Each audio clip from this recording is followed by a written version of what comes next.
morning, everyone. Today we are talking about balancing your hormones through nutrition. Renata Trebing is going to join me. Let me just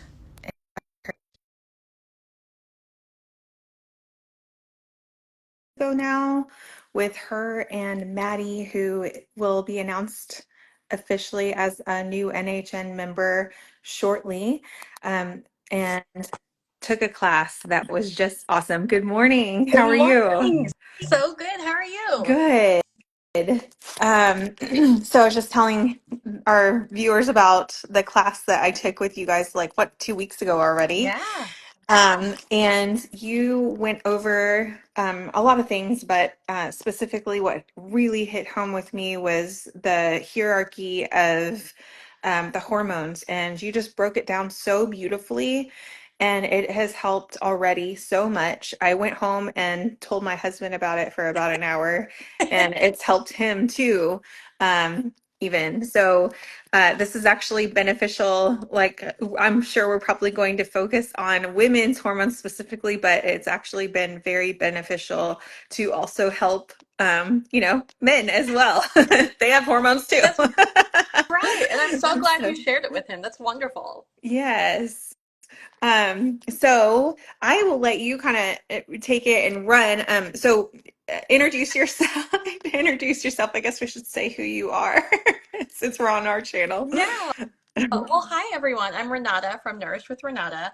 I'm an intuitive nutrition and hormone coach, and hence why we're going to be talking about the hormone hierarchy today, so we can all get a better understanding of the really important hormones that we want to focus on that are actually in charge of many things that so many of us want to change in our lives. So hormones are in charge of things like weight gain or weight loss.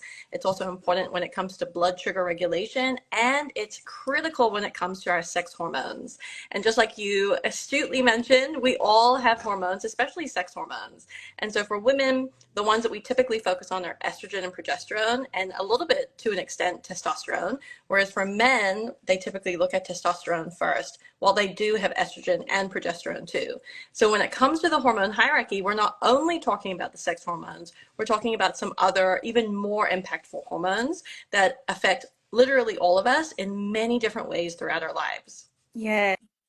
And I loved how you broke down such an easy way to tell, okay, this one's affecting this and this is what you do about it. So I really the oxytocin and the way that you talked about how to boost them was things that are not typically talked about and were so easy, such easy solutions. So is that where you want to start? I'm looking at my notes from your class. I'll let you kind of tell me, but Yeah. Well, like with any hierarchy, we think about the hormones at the top of the hierarchy are the ones that have the most impact on the hormones beneath it. And so, really, the hormone that not many people know about, but is the most impactful, is oxytocin, just like you Mhm. mentioned.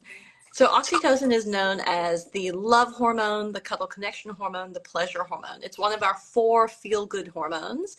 And especially for people that are caregivers, like mothers, or people that give constantly to others in some way, whether it be looking after children, looking after elderly parents, or serving in the community, even at work in various capacities, oxytocin is what gets depleted.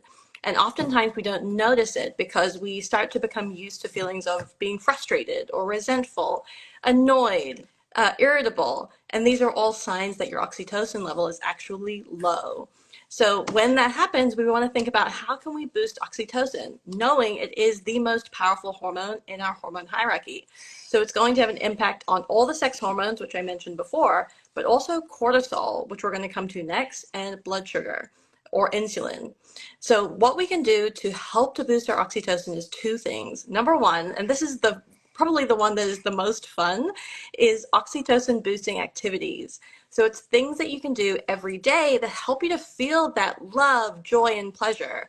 It could be, walking your dog or hugging your pets or family members. And it can also be things like doing some self-care. So maybe it's going to get a massage, or maybe it's sleeping in on a weekend morning. These are all things that can help to boost those feelings of oxytocin, And what's especially important is studies have literally shown when we boost our oxytocin, it has a decreasing impact to our cortisol levels and actually helps our insulin to become more regulated as well. So that's just a start to why boosting oxytocin is so important. But the second thing that we can do to help boost our oxytocin is by making sure we're getting sufficient micronutrients, so vitamins and minerals. We really need these nutrients in our bodies to give our bodies the energy to produce oxytocin at a higher level. So we want to make sure we're having things like vitamin C. So vitamin C is really important, as well as omega-3s and vitamin D. So making sure we're getting really good quality vitamins, whether it's from a food first approach or from supplementation, is a great way of giving your body energy to be able to produce more oxytocin. Yeah. Yes.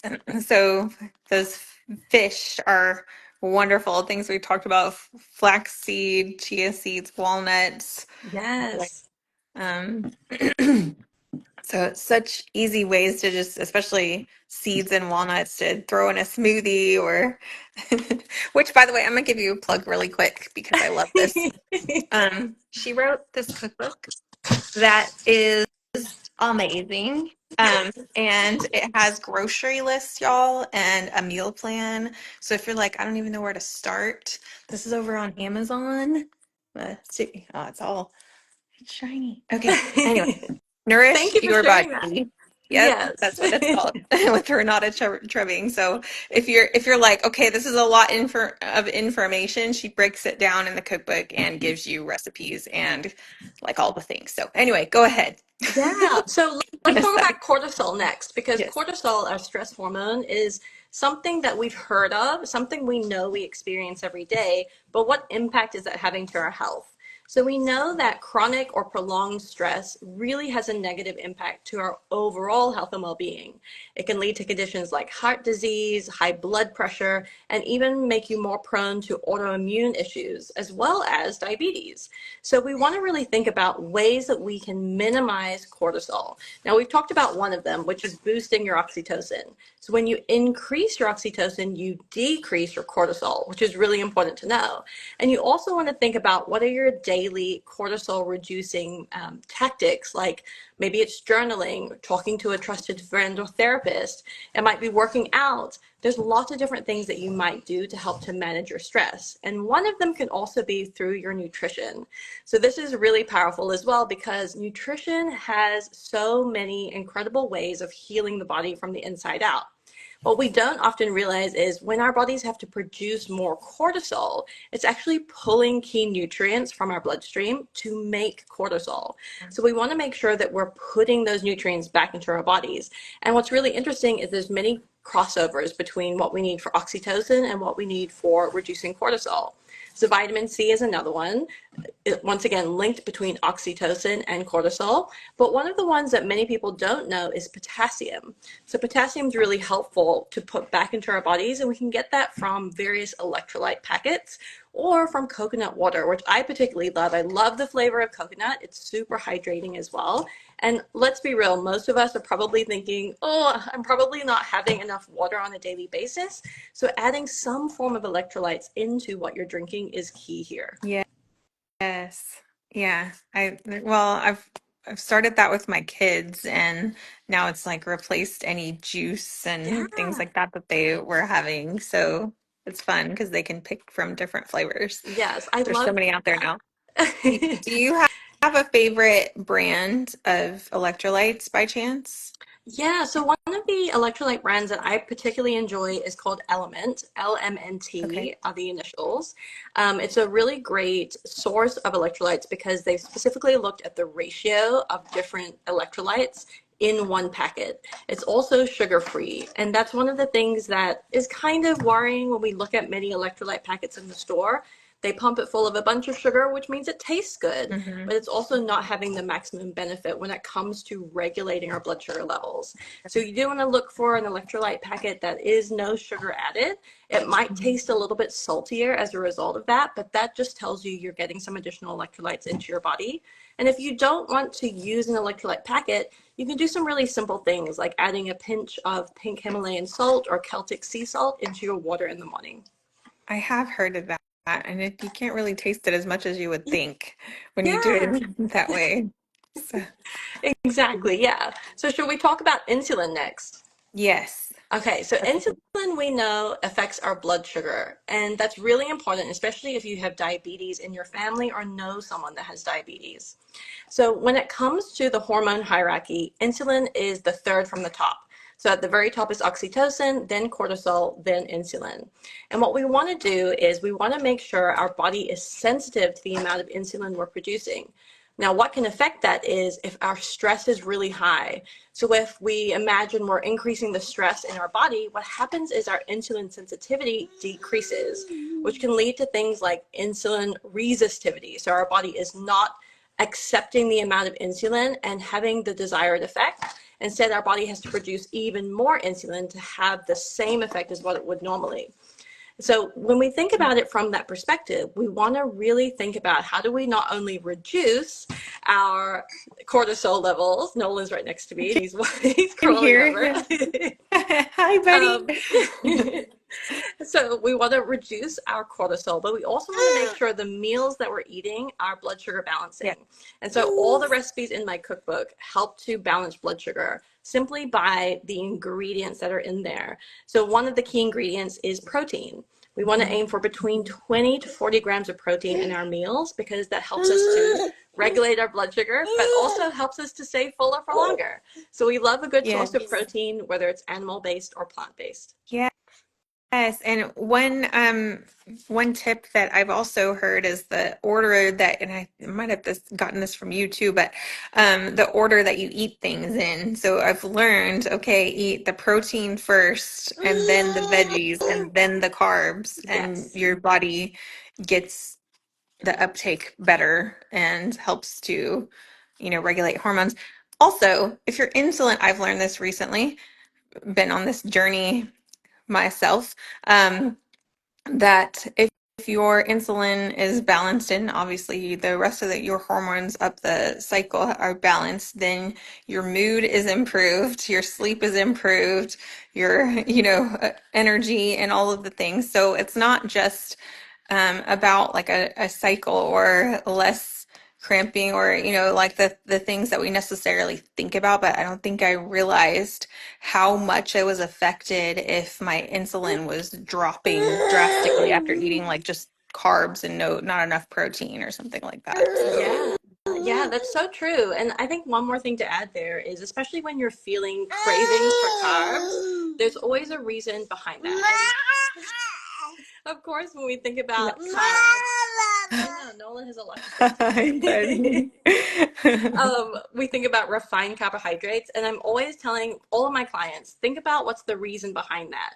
Maybe you've had a really stressful day and you need comfort food. That's one of the things that we do when we look at food. It gives us comfort.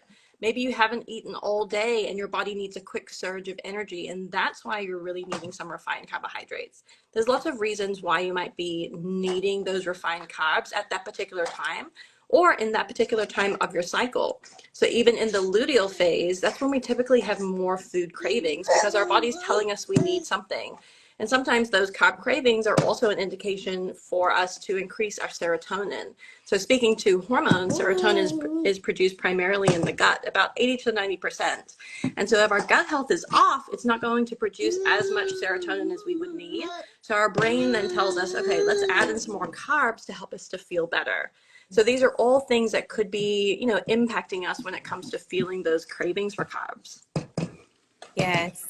That's a whole nother rabbit hole we could go down, is the phases and all of that. But uh so to cortisol, I don't know if we covered you did say I think vitamin C again. I have down broccoli and citrus, things that can boost your cortisol, I think so. right? Yeah. So vitamin C can come from those citrus fruits, but also from broccoli. Broccoli is a great source of vitamin C. So making sure we're getting those key nutrients back into our body will help to essentially replenish what might be being used up by producing more cortisol. So essentially what that will do is it will help us to bring some of those cortisol levels down. Okay. That makes sense. Okay. Yeah. And then, oh, and you did insulin. We already went through all of it. Look at you. So efficient. And how do people work with you? How do they get Yeah. in touch with you? Other than obviously the Natural Health Network, naturalhealthnetwork.org, you can connect with her, with Renata. She has a listing on our directory, which has an interview that goes into a lot more detail on things than we went into today. But tell us about like your ideal client and who primarily you help. Yes. Well, thank you for asking. So, primarily, I work with women between the ages of around 30 to 50. This is really the time when we're coming out of more of the fluctuations that might occur as we're stabilizing our hormones, but also we're experiencing a lot of potential issues when it comes to getting into regular working habits and trying to stay healthy despite all of the external demands that might be put on our system, like having kids or working or both. Yes. So we really want, and what I really want for all women is to understand their hormones and understand how to build a life that helps them to have more hormone balance. So part of that is through knowing the foods to eat, understanding your body really well so you know the clues that your body is giving you in terms of what it needs. And also making sure you have those lifestyle factors, those lifestyle practices that are really powerful for continuing to help with hormone balance. And so these are really the great things that I love to discuss with all of my clients, as well as making sure our goals are tangible, are things that we can continue to work towards every single day. So we'll do that through food, through lifestyle practices, and of course through accountability. So I often work with women one-on-one or in various group coaching programs, such as my Love Your Cycle program, which is especially for women either in their reproductive years or going into perimenopause. Yes. Well, and I kind of actually wanted to talk to you about talking to my daughter and even the younger generation because so much of this I'm just learning and it would have been so helpful to know off of the bat. So really any age. Um, okay, well, thank you so much for your time and all of the information. If you guys have questions, feel free to reach out to us or Renata, follow Renata. She posts almost daily, if not, about all things hormones and always helpful, great information. So thank you so much for joining us, and thank Nolan for joining us. He's so Want to cute. say hi? Hey. And also she helps you balance hormones for, I don't know if you said this, but for fertility as well. So your story Yes. is incredible. Thank you. Yeah, we didn't bring that up today, but yeah, being able to help women to improve their fertility chances is so Yes. important to me because, with Nolan, I got pregnant at about 40 years old, and we had, a lot of trouble trying to get pregnant previous to that. So it was really wonderful to use food and my knowledge of food to help to bring enough nutrients into my body, give myself a fertile environment for pregnancy, and then end up with this guy. So awesome. So awesome. He's going to do great things. Just like his mama. Oh, thank you. All right. Thank you so much for your time. Like I said, naturalhealthnetwork.org to connect with her and learn so much. Give her a follow as well. Thanks for all of you that have joined us. If you have questions, comment here, message us, get a hold of us. We'd love to answer them. Have the Thank best you so much. Have a day. great day. Bye. Bye bye.